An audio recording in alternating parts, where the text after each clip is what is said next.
अरे भिखारी, तेरी औकात है 500 करोड़ लाने की? तू जानता भी है 500 करोड़ होते क्या है? तुम लोगों को अंदाजा भी है कि ये क्या हो गया है? 500 करोड़ रुपए गायब हैं। अगर ये पैसा अभी के अभी वापस नहीं आया तो मैं बर्बाद हो जाऊंगा।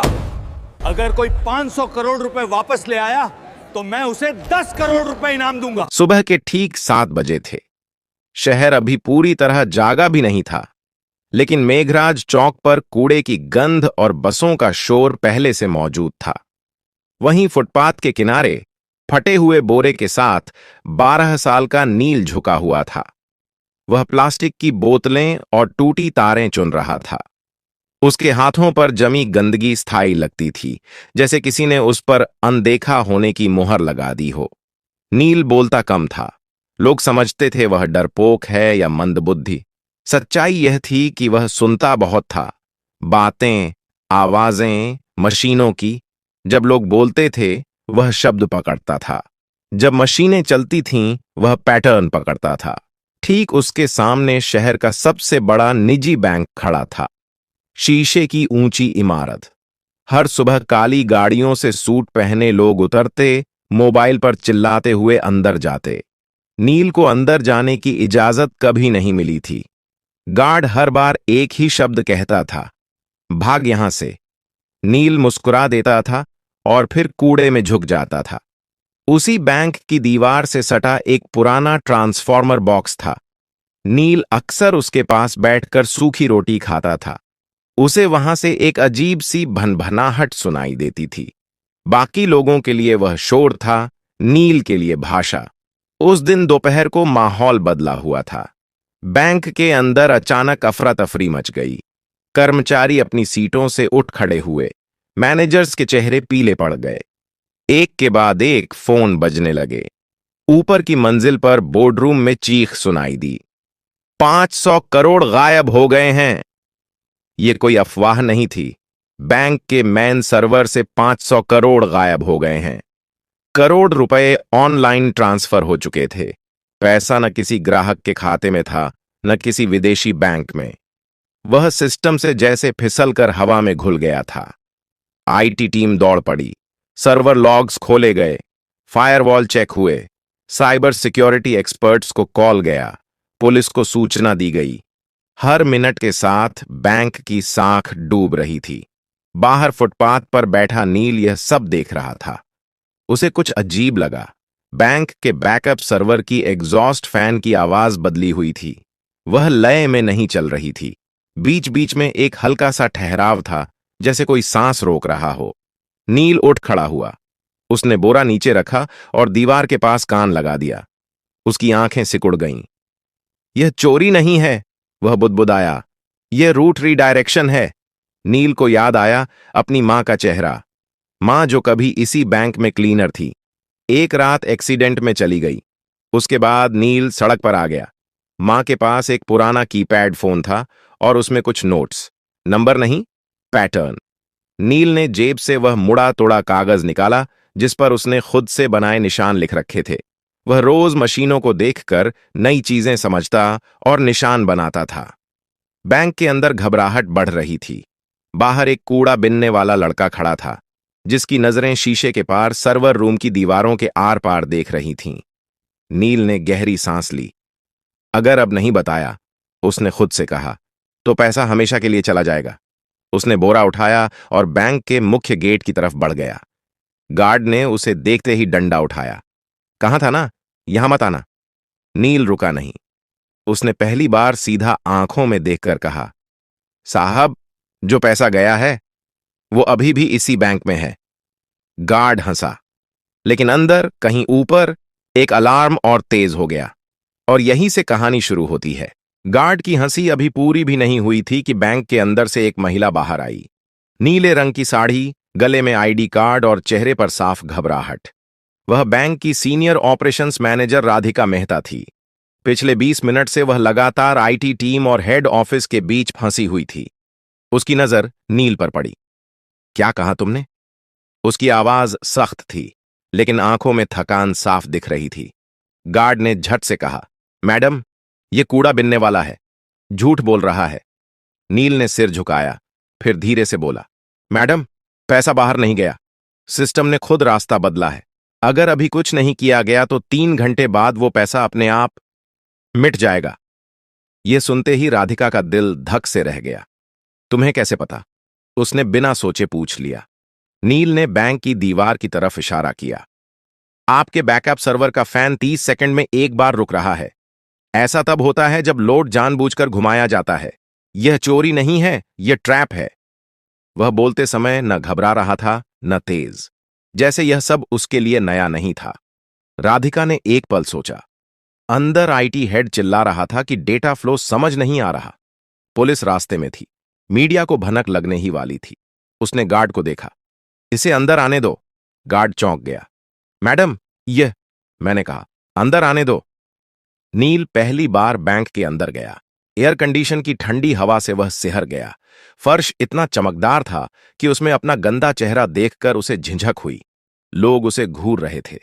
कोई फुसफुसाया, ये बच्चा क्या करेगा? नील को इससे फर्क नहीं पड़ा।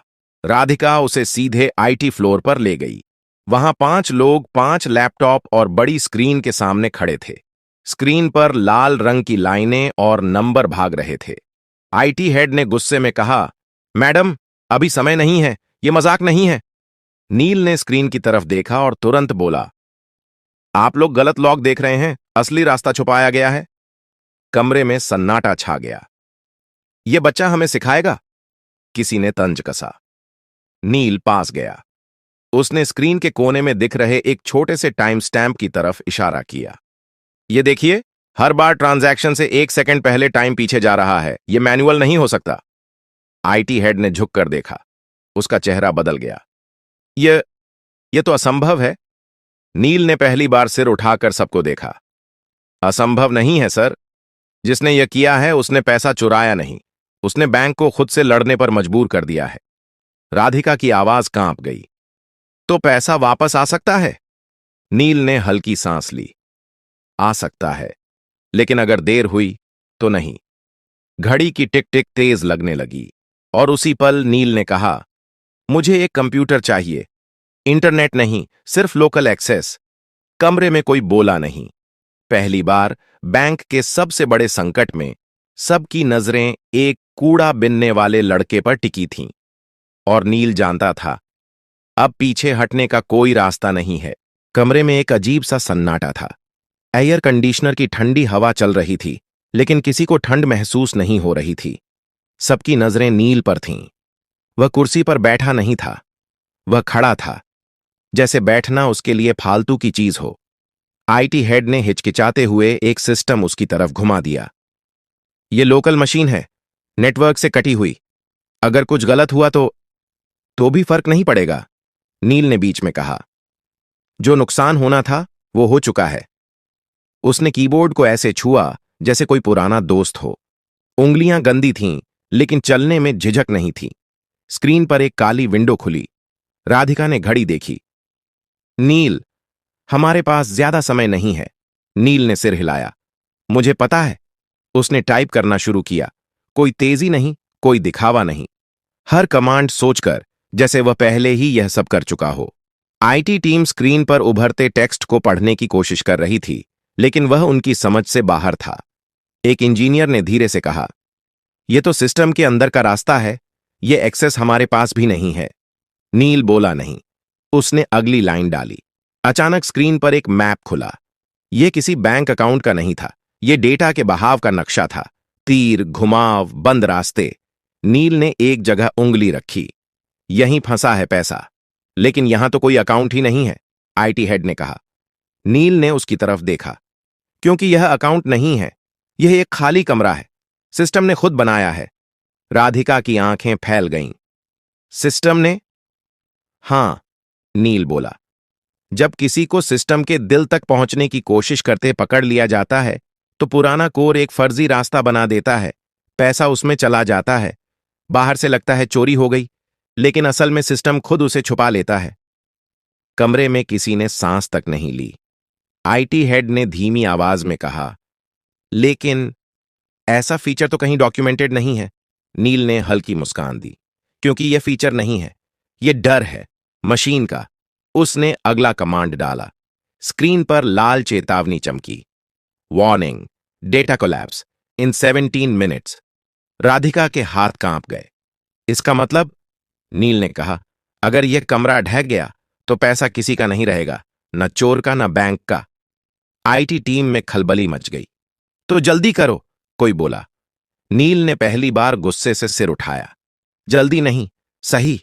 उसने अपनी आंखें बंद कीं, कुछ सेकंड के लिए, जैसे दिमाग में कुछ जोड़ रहा हो। उसे याद आया वह पुराना मोबाइल, मां की आवाज, नंबरों के बीच का पैटर्न। चीजें सीधे नहीं चलती, वे घूम कर आती हैं। नील ने टाइप किया। स्क्रीन पर एक नया दरवाजा खुला। आईटी हेड फुसफुसाया, यह तो रिवर्स ट्रैक है।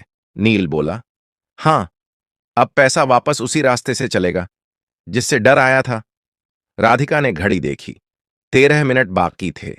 नील की उंगलियां फिर चलने लगीं और बाहर बैंक के गेट पर मीडिया की पहली वैन आकर रुक चुकी थी।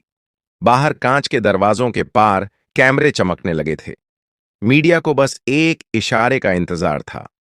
अंदर आईटी फ्लोर पर तनाव इतना गाढ़ा था कि जैसे हवा भी भारी हो गई हो। राधिका ने धीमी आवाज में कहा, अगर यह गलत दिशा में गया तो सिस्टम हमेशा के लिए लॉक हो सकता है। नील ने स्क्रीन से नजर हटाए बिना जवाब दिया, वह पहले ही लॉक है मैडम, बस फर्क इतना है कि अभी चुप है। उसने एक ग्राफ खोला।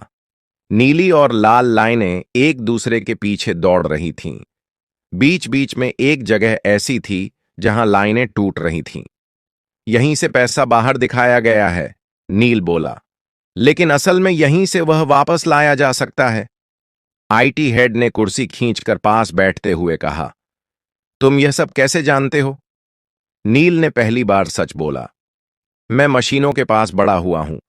जब मां जिंदा थीं, वह रात की शिफ्ट में यहीं सफाई करती थीं। मैं बाहर बैठा रहता था। सर्वर रूम की आवाजें मुझे बातें जैसी लगती थीं। कोई कुछ नहीं बोला। नील ने अगला कमांड डाला। स्क्रीन पर एक नया संदेश उभरा, ऑथोराइजेशन रिक्वायर्ड। राधिका ने राहत की सांस ली।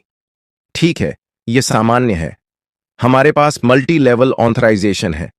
नील ने सिर हिलाया, नहीं मैडम, यह सामान्य नहीं है। क्यों? क्योंकि यह ऑथराइजेशन सिस्टम से नहीं आया, यह उस खाली कमरे से आया है जहां पैसा छुपा है। आईटी हेड का चेहरा सख्त हो गया। मतलब सिस्टम खुद तय कर रहा है कि किस पर भरोसा करे? नील ने धीरे से कहा, हां, और उसे आप पर भरोसा नहीं है। कमरे में एक अजीब चुप्पी छा गई। राधिका ने गहरी सांस ली। तो अब क्या होगा? नील ने अपनी जेब से वह मुड़ा तुड़ा कागज निकाला। उस पर टेढ़े मेढ़े निशान बने थे। अब हमें सिस्टम को याद दिलाना होगा कि यह किसके लिए बना था। उसने एक कोड डाला। यह कोई पासवर्ड नहीं था, यह समय, राशि और क्रम का मेल था। वही क्रम जिसमें बैंक हर दिन छोटे खातों को प्राथमिकता देता था। स्क्रीन पर अचानक हजारों छोटे ट्रांजैक्शन चमक उठे। 10 रुपए, 50 रुपए, 200 रुपए। आईटी टीम हड़बड़ा गई। ये क्या कर रहे हो? इससे सिस्टम और स्लो हो जाएगा। नील ने शांत स्वर में कहा, नहीं, इससे सिस्टम को भरोसा आएगा। राधिका ने हैरानी से पूछा, भरोसा? हां, नील बोला, मशीनें ताकत पर नहीं चलती, वे पैटर्न पर चलती हैं, और सबसे सच्चा पैटर्न है छोटे लोगों का पैसा।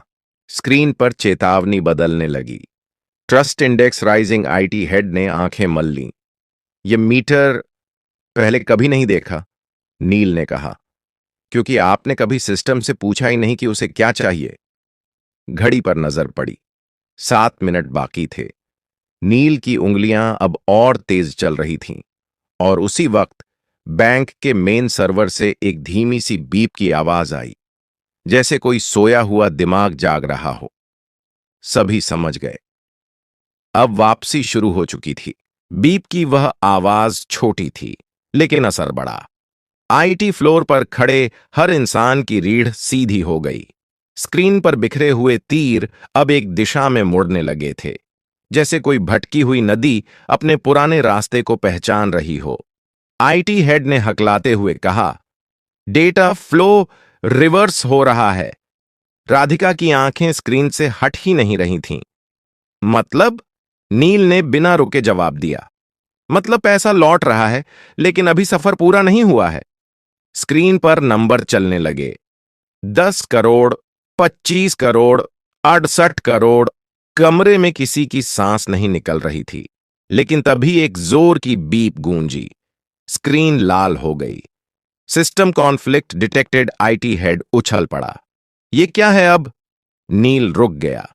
पहली बार उसकी उंगलियां थमी। जिसने यह किया है उसे अब पता चल गया है। कौन? राधिका ने पूछा। नील ने सिर झुकाया।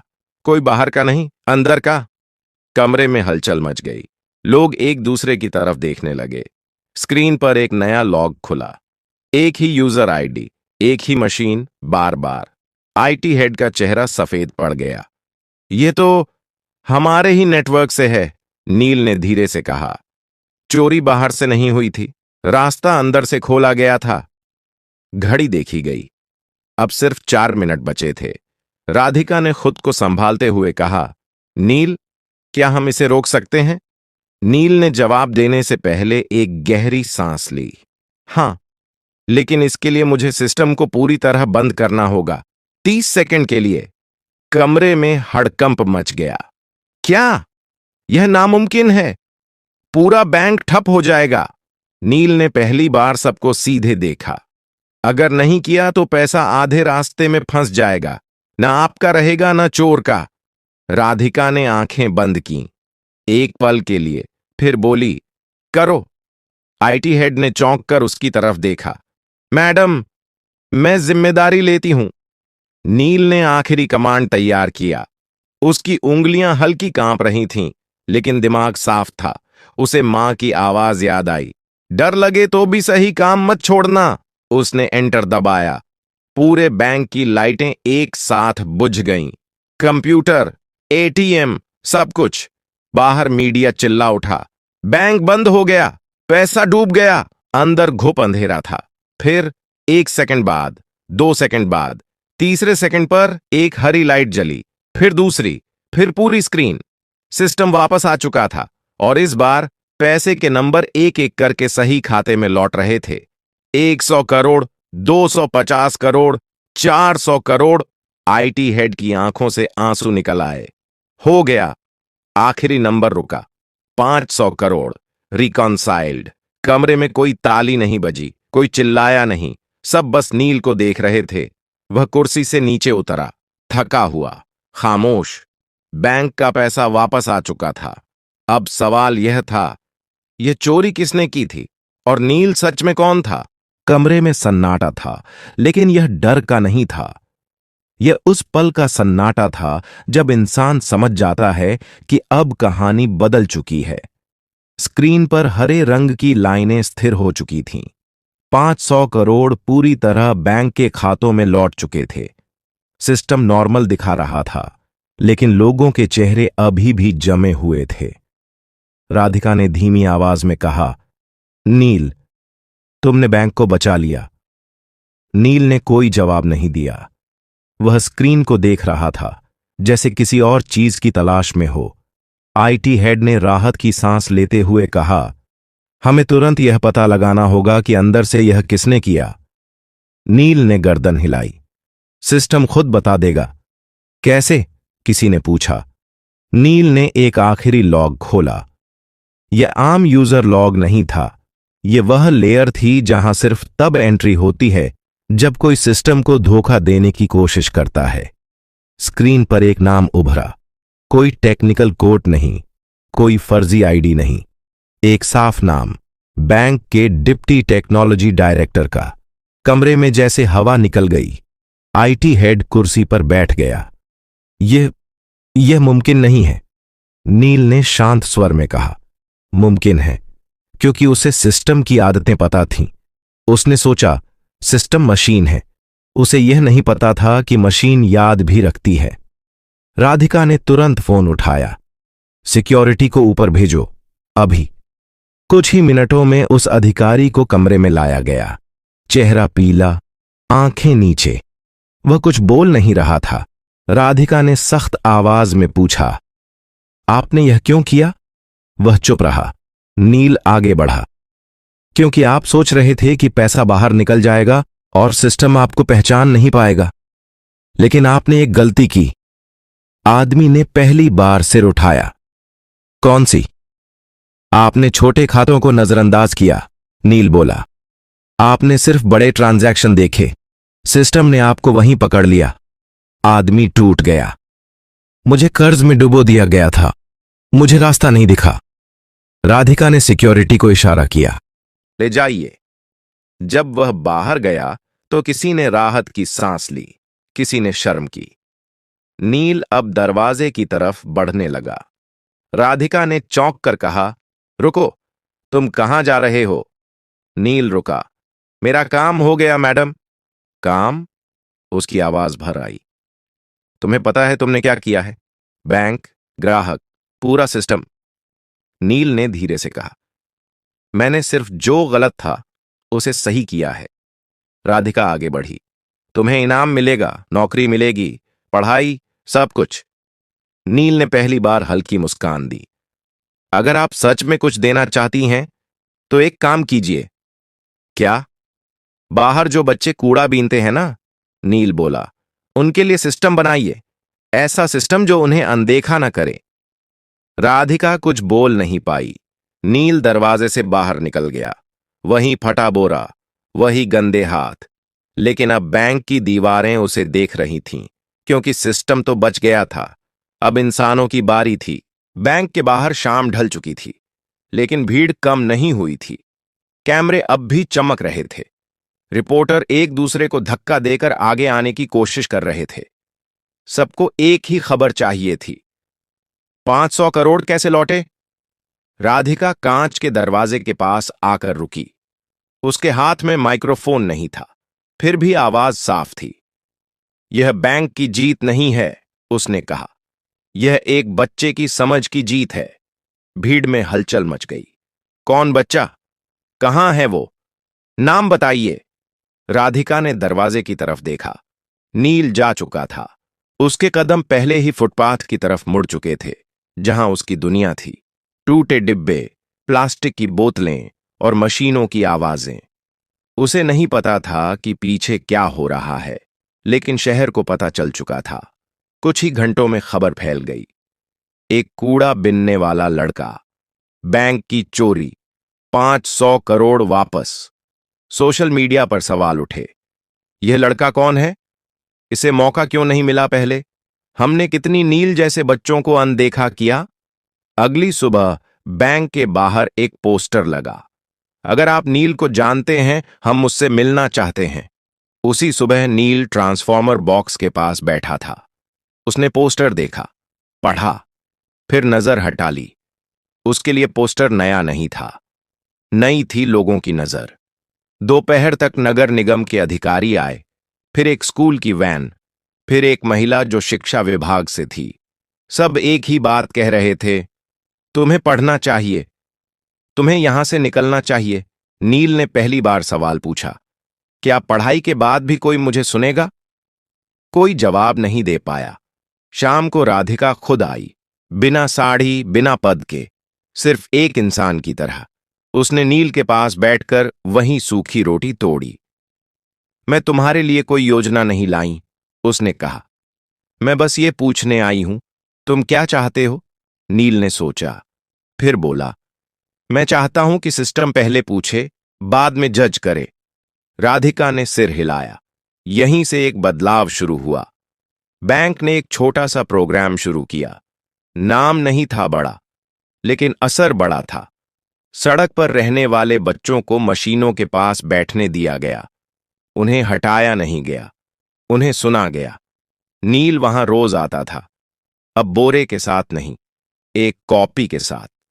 शहर ने पहली बार उसका नाम ठीक से बोला, नील, और यही नाम अब सिस्टम में दर्ज हो चुका था। अनदेखा नहीं, बल्कि जरूरी।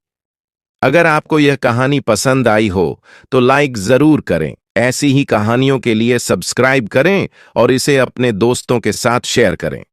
कमेंट बॉक्स में जरूर लिखिए कि आप किस शहर या